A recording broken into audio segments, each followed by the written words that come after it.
Tukusanywe kitu kimoja. Mwanamke ni msaidizi na sio mtumwa.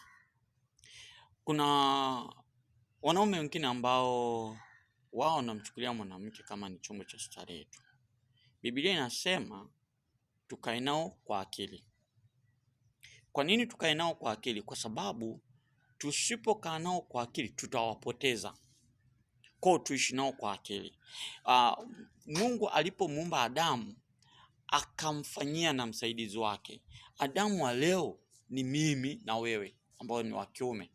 Kwa mchukue mke wako kama msaidizi wako katika mambo mbalimbali ya maendeleo, ya mafanikio, ya mawazo, hata kusaidia.